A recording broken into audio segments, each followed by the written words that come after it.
let's get right to the big story of the day. The NRA filing suit challenging these new rules from the Obama administration, the multiple reporting requirements for long guns. Steve Hallbrook, Second Amendment attorney and scholar, is with us on the program tonight. Steve, thank you so much for your time, sir.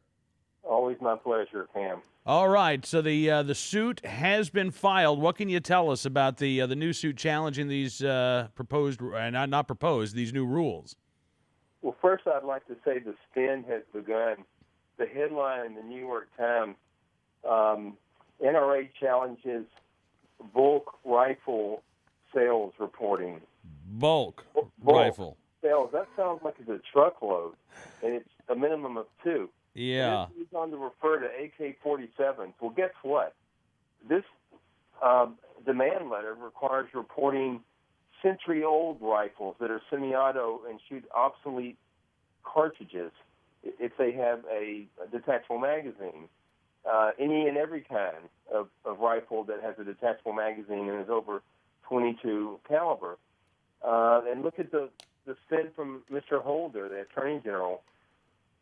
We're going to get reported when criminals and terrorists and drug traffickers buy more than one rifle in a 5-day period. Well, guess what? This is all in the news. If any of those are buying rifles here, any of those kind of people, don't you think they're going to just buy one at a time now instead of more than one?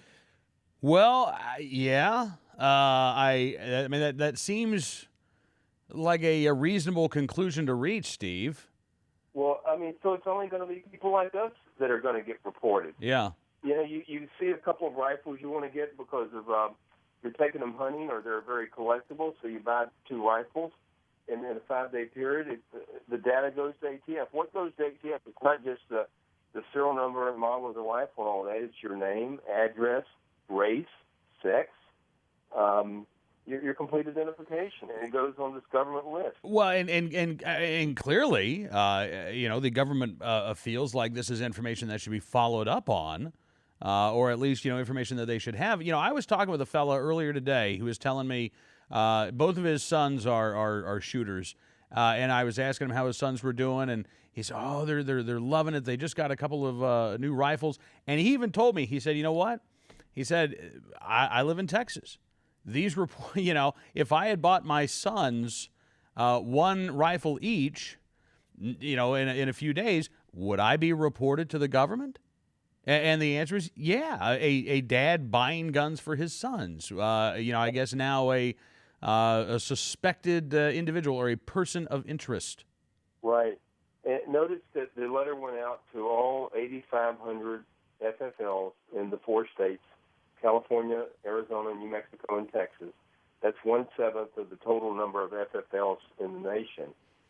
And then there's no requirement that they're going to destroy this information over time, or there's no rules of any kind. They just can keep it. And we've got one protection after another. I mean, let's start. Read my lips. The Gun Control Act says that reports shall not be required of licensees except as expressly required by this section, referring to the section of the Gun Control Act that basically has the rules for FFLs. Mm-hmm.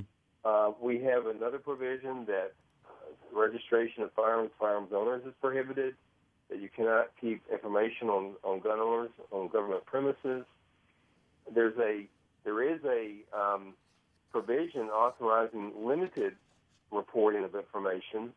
When that was passed, it was basically explained to enhance the tracing authority of ATF or to be in place for certain problem dealers where they're having trouble keeping their records. And so I think the idea was that they would be required to report some information to make sure they were keeping their records properly. But aside from that, I mean, these were exceptions. And so now we've got, the biggest elephant in the kitchen of all. The Gun Control Act requires the reporting of multiple handgun sales. If it's 2 or more handguns in a 5-day period, that's reported. And that's lawful to require that. That's in the Gun Control Act. Yeah. And guess what? When Congress says to do something a certain way, and it explicitly leaves out to do it some other way, you don't do it the other way. Congress gave ATF authority to require reporting of multiple handgun sales. What does that tell you of multiple rifle sales? it tells you that Congress said don't go there. Well, absolutely. And in fact, let me read to you a quote. This is from the New York Times story. Scott Thomason, a spokesman for the Bureau of Alcohol, Tobacco, Firearms, and Explosives, said the NRA's legal complaint is wrong. He noted that the licensing statute that requires dealers to keep records on the sale of guns of all types, and it also says the Attorney General can require dealers to report whatever part of such records as he, quote, may specify. He also said courts had upheld similar regulations in the past, including the rule requiring reports about bulk handgun sales, which he said was an ATF-only regulation for years before Congress in 1986 passed legislation codifying it in statute. Well, there was never any court decision on the multiple handgun sales requirement even before it was a statute. There was no court case on that. Okay. There was a court case upholding a demand letter going to, I don't know, about 20 or 30 dealers who had not done their tracing reports as required by law. If there's a bona fide criminal investigation, a gun dealer is required to give information on the receipt and the transfer of a gun. And that's in the law that that's required. And so a court upheld requiring some dealers who were not doing that properly to report certain records. And then there was another case where ATF made up some formula of what it called high time to crime, which meant that if a dealer had an abnormally large number of traces, then they had to do certain reporting of used guns. It didn't make any sense. I mean, it's like somebody's got to have an above average of something just as other people have below average. We don't live in a world, for example, where all children are above average. Mm-hmm. So whatever the basis of it, that's still only applied to a very small number of dealers. But here they're going after 1/7 of all the dealers nationwide. This was never Congress's intent. There's another provision. Something like this was proposed by ATF in 1978, and it led to a big uproar. There were hearings, and I think more letters went in adverse to that than had been generated on any other topic in politics. But since then, we've had an appropriations rider saying that ATF cannot use funds to cause reporting and centralization of gun dealer records. So we've got, like, how many of these kinds of provisions, 6 or 7 of them, in the Gun Control Act or in the Appropriations Act. And ATF takes one provision out in isolation, acts like the other provisions don't even exist, and they can require this massive reporting, which Congress has only required in a certain context, namely multiple handgun sales. Yeah, absolutely. And Steve, let me ask you about this because, you know, Chris Cox said earlier today, quote, this is a bait-and-switch scheme by an administration and a bureau frantically trying to distract lawmakers and the general public from the deadly Fast and Furious debacle. We know in the Fast and Furious case that over a year ago, you had high-ranking ATF officials asking Phoenix agents, what can you tell? Can you give us any anecdotes about Fast and Furious? Because we're looking at this rule change that would require the reporting of multiple sales of long guns, and would really love to have, you know, anecdotal evidence to bolster our case. I mean, it seems like this is something that the administration has been pushing for you know, again, quite some time, and now they're unveiling this as Fast and Furious is getting more and more attention.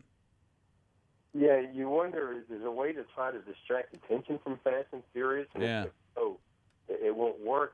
Or you think, well, maybe there's so much attention diverted to Fast and Furious, they can just slip this through and it won't be a big deal.